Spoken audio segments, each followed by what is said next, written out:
introduce themselves and then get started. Okay, great. Thank you.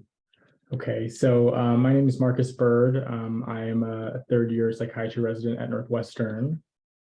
Hi, everyone. My name is Bryan. I'm a fifth-year PhD candidate in the Department of Anthropology at Northwestern.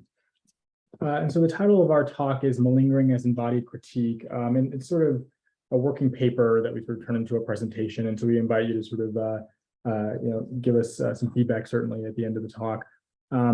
So while the largest economy in the world touts its privatized healthcare system as strong, weak social services leave many in the United States without food security, stable housing, and reliable income, among an abundance of other crises which structurally produce psychiatric distress. In one psychiatric emergency department in Chicago, Illinois, a city with extreme racialized wealth disparity, malingering is a frequent topic of discussion for overworked psychiatrists and mental health workers as they respond to patients suspected of feigning illness for material gain. In an examination of Mozambique's AIDS economy, anthropologist and psychiatrist Kalofanos in 2021 finds that going hungry may be read as an embodied critique of healthcare interventions and provides an apt framework for understanding hunger as embodying the inequalities and injustices people perceive and experience even as their lives are being saved by care. So using a biopolitical framework, drawing on Nancy Shepard Hughes, who similarly posited that the body is, quote, individually and collectively experienced as socially represented in various symbolic and metaphorical idioms, and as subject to regulation, discipline, and control by larger political and economic processes. These perspectives frame our understanding of the social and cultural experiences of malingerers, including a need to address hunger, obtain housing, and avoid poverty, as physiological experiences that critique the neoliberal dynamics of care and power in the contemporary United States. This perspective approaches the embodied experiences of those suspected of malingering as a theory to be read, and asks, what do the experiences of malingerers reveal about the politics and logics of care in the United States?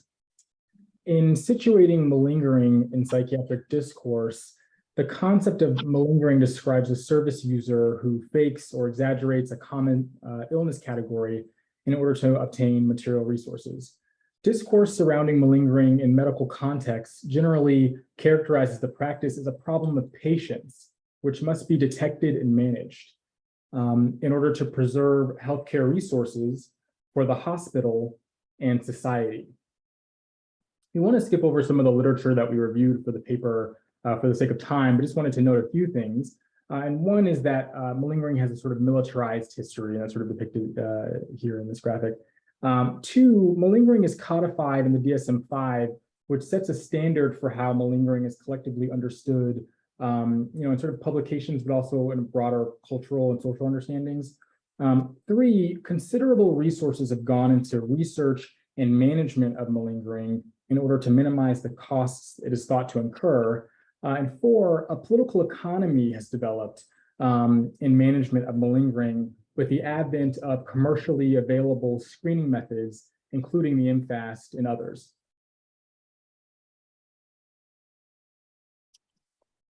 So one of the theories that emerges in the literature is the idea that this is a cost to society, as Marcus mentioned, and that there's specific tools. But we're going to briefly note our methodology and then kind of get into what the ethnographic cases, if you will, are saying as they speak to us and as we continue to analyze them. So to read the experiences of malingering patients, we must first assemble a kind of text to be read, right? So in addition to reviewing this literature, this paper is drawing on the first author's experience of participating and observing while providing care as a psychiatry resident in an academic research hospital in Chicago, while he worked with over 10 patients identified as malingering. The paper's second author, myself, conducted unstructured interviews with the first author to sort of probe this ethnographic memory and to further subjugate this psychiatric institution to the ethnographic gaze, including recovering artifacts of its community of practice. So collectively, we both sort of generated some jot notes and based on these conversations, and then began to code them for themes. So the three primary themes that emerged in these experiences of those suspected or deemed of malingering were themes of housing, unemployment, and hunger. And from these themes, two sorts of theories of the malingerer emerged, which we will present. The first being care as housing, and the second being food security as income. So starting with care as housing, many psychiatric malingering patients lack stable housing. There's an article by Park and others that found that among psychiatric patients assessed in an emergency setting, 66% of those deemed malingering were found to be unhoused. This relates to patterns which emerged in our ethnographic cases. Patients had been staying at shelters for the unhoused or had fallen into a situation in which they could not access the housing they had previously secured. So for example, in the case of a 40-year-old man with numerous medical conditions who had come in for evaluation of leg pain associated with a chronic leg problem, essentially when attempts were made to discharge him, he began saying he was suicidal. He had no place to go. And he said that he had been staying at a place called Julian House, which is a hotel in Chicago that had been converted into a homeless housing shelter during the COVID pandemic. And had been kicked out because of a dispute with another resident. Another case is that of a 50-year-old man with a medical history of HIV and cocaine use, who had presented for depression and suicidality, which he said intensified after he lost his keys or lost the keys to his home while his landlord, who has a replacement, was away. I was instructed to administer an MFAST by my attending physician at the time, the results of which suggested a malingered presentation, which led to our discharging him. Patients may not have actually been in Chicago for much time before reporting to the hospital. In one case, for example, a patient who had arrived earlier in the day from Wisconsin, where he had lacked housing there, reportedly asked a police officer on the street for assistance and was subsequently brought to the hospital. In some cases, patients suspected of malingering would ask directly if they could be admitted. If an admission to a psychiatric hospital was offered, some patients might then attempt to negotiate which institution they might be placed in, presumably based on past experience there. So for example, a woman I saw, a white woman in her 30s with a history of ongoing substance use, said she was suicidal and psychotic and that she'd been sleeping on the train. She asked a few times throughout the interview if she was going to be admitted. And when informed she would be admitted, she asked where that would be and gave the name of the institution she preferred. So these experiences of the malingerer present a theory that psychiatric care is a form of immediate housing. This is in intense conflict with the preferred governmentality of the psychiatric institution. In a classic understanding of biopolitics and governmentality, individuals are governed and internalize governance of themselves in our societies, and as such are transformed into subjects. Technologies and strategies of governance take hold of human life, not to necessarily repress or destroy it, but to incite, foster, develop, and manage it efficiently. For Foucault, this exemplified the 17th century transformation in how states exert sovereignty as opposed to the previous sovereign right to seize, repress, and destroy life. The psychiatric institution works to recast the malingerer, who does not govern themselves with respect to institutional norms, as, quote, chronically homeless in some cases, a reason which often contributes to decision for discharge. In a critique of the invention of the neoliberal concept chronic homelessness, sociologist Craig Wiltz aptly offers that concern with the apparently limited resources of municipalities rather than with individual well-being motivates this biopoliticization. The invention of chronic homelessness de-emphasizes individual compliance with service requirements in favor of economic containment of population costs, a move that is unexpectedly benefiting an abandoned and usually despised and degraded population. Yet, as anthropologist Carolyn Rouse in 2021 points out, biopolitics, while used frequently to critique modern institutions, is often misapplied. Using the arrests, killings of unarmed Black people by police, the COVID-19 racial health inequities, and the January 6th white nationalist sedition, Rouse clearly details how a biopolitical system in the US is set up to care for or cultivate life for white people, while a necropolitical system treats Black bodies as useful only for labor, and if not, as expendable, disposable, or surplus. This could be extended along lines of class, race, gender, sexuality, and ability.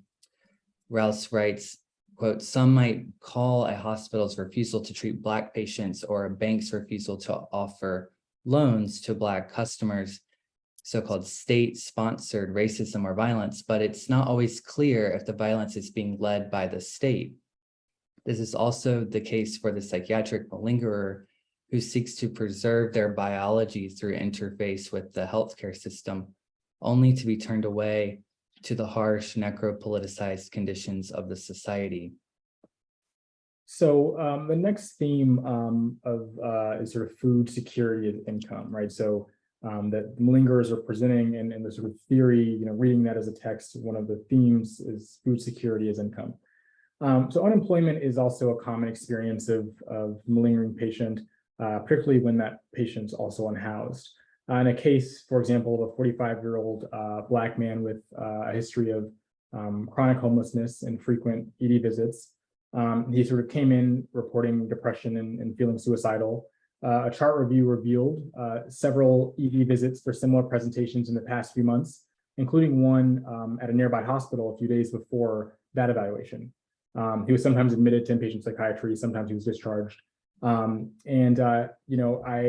I sort of made the decision to discharge him, and in consulting my attending physician about that recommendation, he sort of replied in jest that I should tell the patient to get a job, given that there was a sort of a highly publicized labor shortage at the time.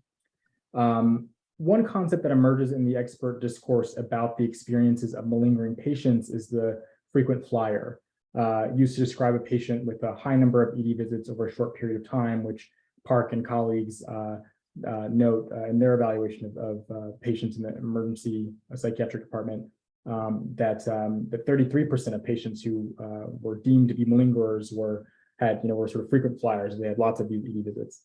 Another case of a 50-year-old Black man with multiple medical conditions who was brought in by Chicago Police Department for yelling at passersby on the street sort of depicts this a little further. He had been seen numerous times by psychiatry in previous years. And his most recent notes by the service attempted to draw attention to the fact that while he was recognized as having a chronic psychotic disorder, he also had antisocial personality disorder and was a threat to staff. And his numerous previous admissions were cited, among other reasons, to strongly suspect malingering in any future encounters. Widely reported in the scientific literature on malingering is seeking food as secondary gain. And this parallels like a case that I saw in which a 30-year-old or so white man with an ongoing methamphetamine use problem came in reporting depression and feeling suicidal. He had been sleeping in his car, which he says was taken by his ex-girlfriend, and so he had nowhere to stay. And he said that he had gone to a restaurant and did not have enough money to pay the bill, and so left without paying. And so we talked about how bad he felt about that. Easily overlooked, there are limited food options in the emergency room. This may include turkey sandwiches, graham or saltine crackers, Jell-O, juice, water.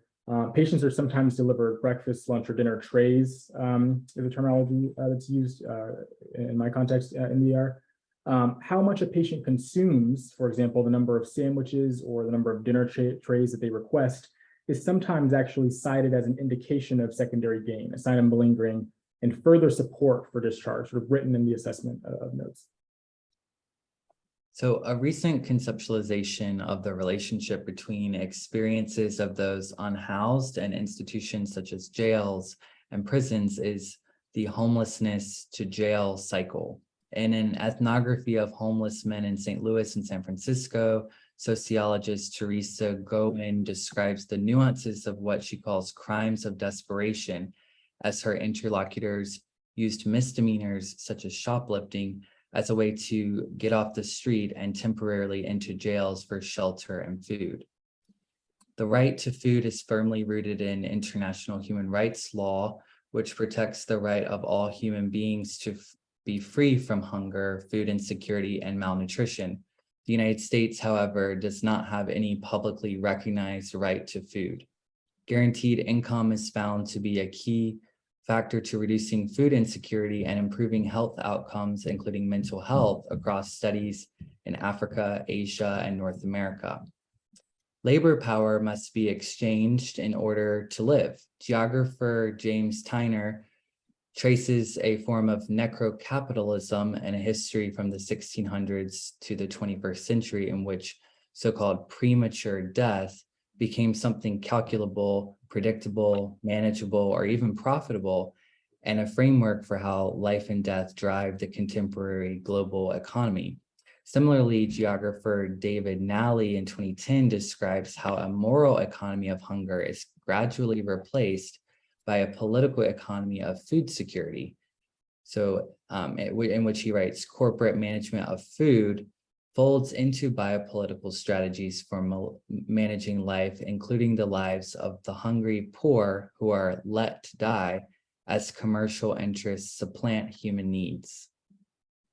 So in conclusion, when read as a text, the malingerer's experience can be understood as the embodiment of two theories, sort of care as housing and food security as income, we sort of are arguing. Indeed, the hunger the malingerer feels from being unfed or the physical discomfort the malingerer feels from being unhoused may be conceptualized as a sort of language expressing discontent, sort of telling on a larger structural problem. The malingerer's experiences reject a number of assumptions taken for granted in sort of regimes of truth of institutions, including the expectation of governmentality, and the notion that the state's failure of provision of social services is somehow outside of or unrelated to the purview of psychiatry. The malingerer's behavior of showing up to take what they are told is not theirs by authorities of the institution embodies a critique of the transformation of human rights to health, housing, and food into commodities. The experiences of the malingerer reveal that the state exerts its sovereignty in contradiction. The state simultaneously is invested in the biopolitical cultivation of their life and the necropolitical disposability of their life as surplus. Moreover, the very ontology and epistemologic methods of identifying malingering should be questioned.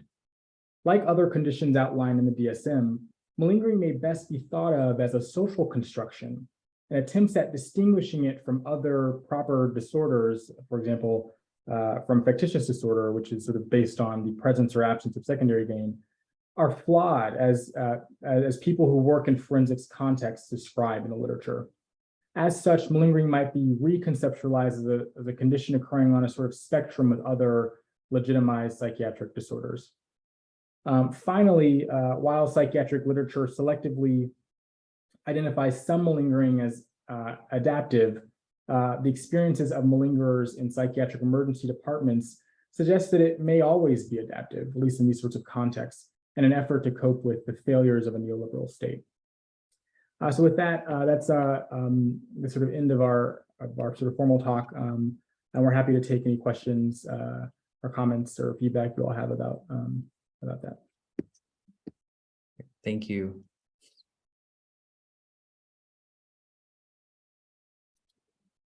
Thank you.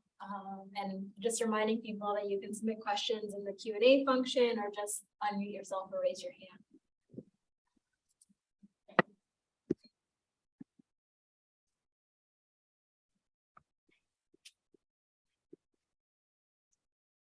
I guess the question that I have is, what are some of the kind of practical next steps for mental health providers working in EDs? Because I think we're somewhat constrained by what the hospital, like you were saying, the responsibilities and also the just constraints of working in a hospital system and also the systemic problems that we have going on. So what can we do?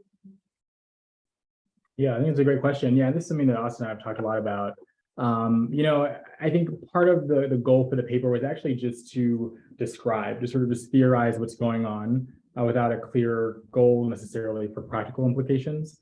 And that's something that I find there's a big separation between those ideas, sort of theory and practice, depending on like where you work, right? So, I'm not an anthropologist by formal training. I'm a practitioner, a psychiatrist.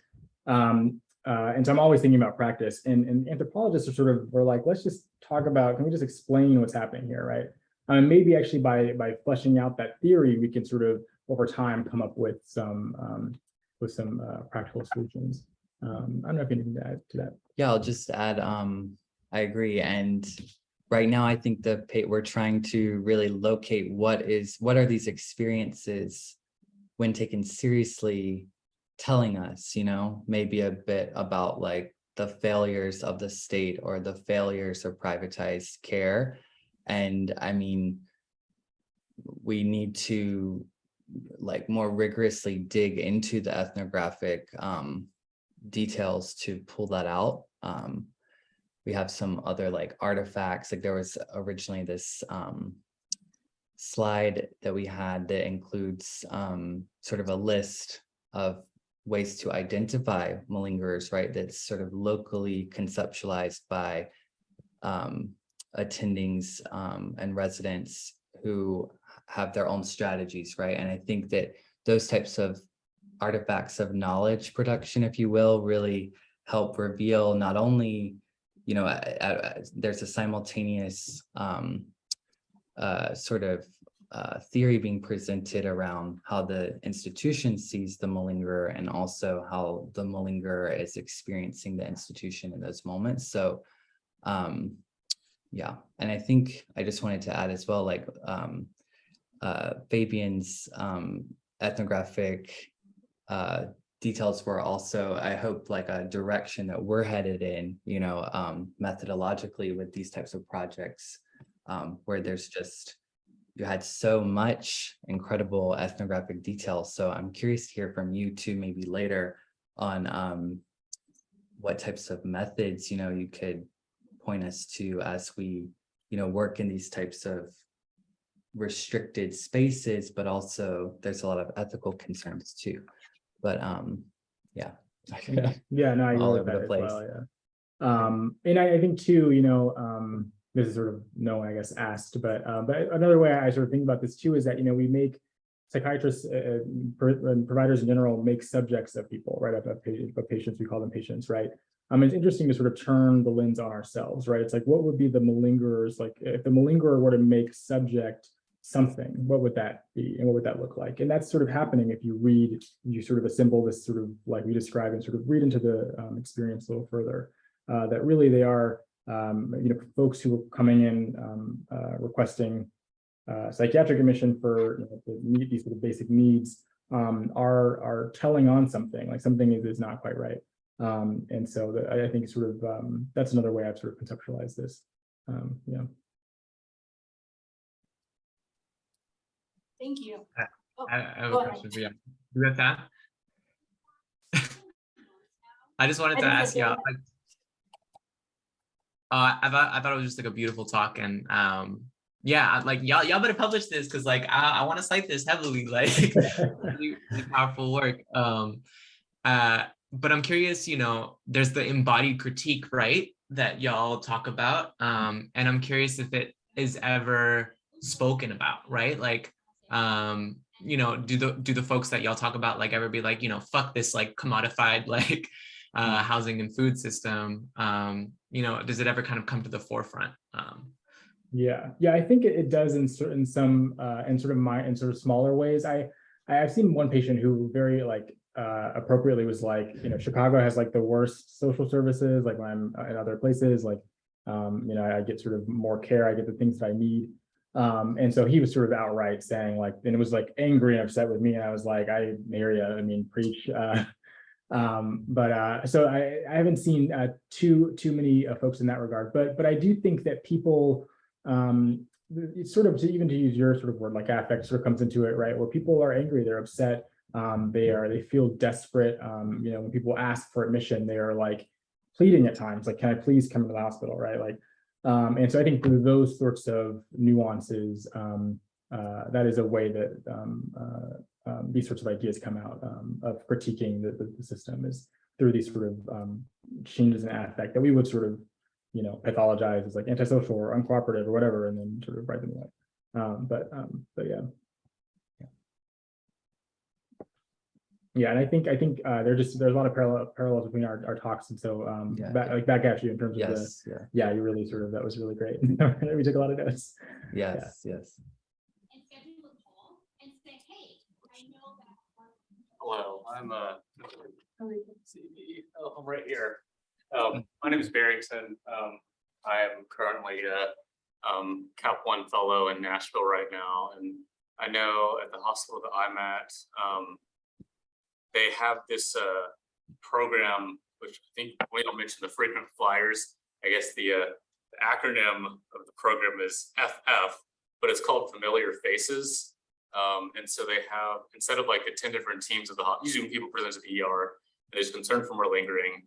People were like, oh, it's like this person again, blah, blah, blah, some other underhanded comments. And I know the Familiar Faces team is it's like a lot fewer providers. Instead of getting one of the 10 to 15 teams of the hospital, it gets the same team. So there's more coordination of care and more ownership. I guess I don't know if y'all have heard about that being part of I don't know, ways to quote unquote combat malingering, but also people who represent to the hospital for various reasons.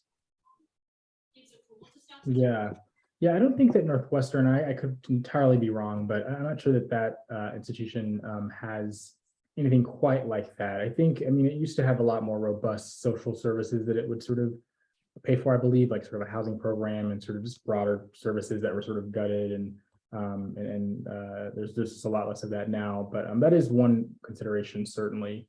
I think that's sort of, I mean, I think we're always thinking about practical solutions to everything. I mean, I will like learn something new and like immediately think like, how do I practice this? And it's like, just slow down for 2 seconds, But I think that those sorts of avenues are really a good, sort of short to midterm idea to sort of get people off the street sort of now, right? And in our discussions, we were talking about sort of, houselessness as being like a crisis, right? So like, what do you do right now to before you? It's sort of like, are we going to just like not house them when we have housing? I mean, I don't understand sort of. And so I think we're forced in this work to be looking at practical solutions. And so I support all of those things. I think thinking broadly about critiques of neoliberalism and that sort of idea, right? That really, governing apparatuses ought to be doing the work of providing basic needs, right? 100%, Right, and so also thinking about how to get organized within the psychiatry space is sort of, again, after you got the theory right, you're like, okay, well, maybe some practical solutions might include getting together and sort of lobbying or sort of doing some more formal work so that governing institutions will sort of cover these sorts of things. Yeah, and if I could just add one takeaway, like as an anthropologist reading this and kind of just amazed by its world of practice, was a lot of the sort of the focus of literature research on malingering being in terms of preserving budgets of privatized hospitals, right? Where you have the focus of the inquiry of the science of the research is to figure out the most efficient way to preserve or save costs by detecting malingerers, or to ensure that frequent flyers are not able to receive these, this expensive package of care.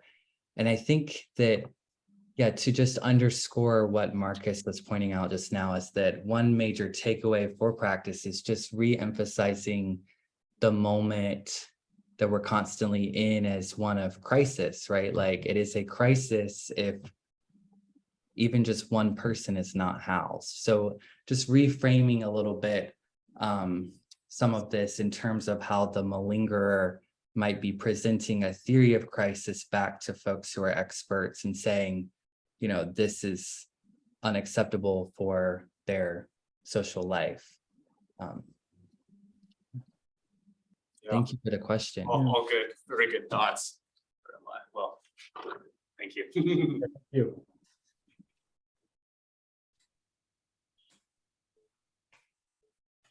It's odd to be sort of virtual and people like in person. It is an interesting hybrid concept. We have about 5 more minutes if anyone else wants to ask a question. Otherwise, we can give you 5 minutes back.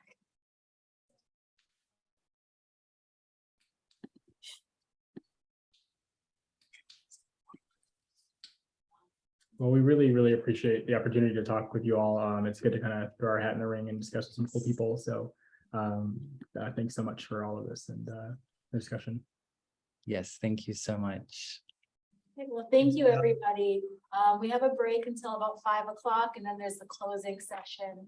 That'll be virtual. So thank you again to our presenters, and I hope everyone has a great rest of their evening. Thank you. You too. Bye.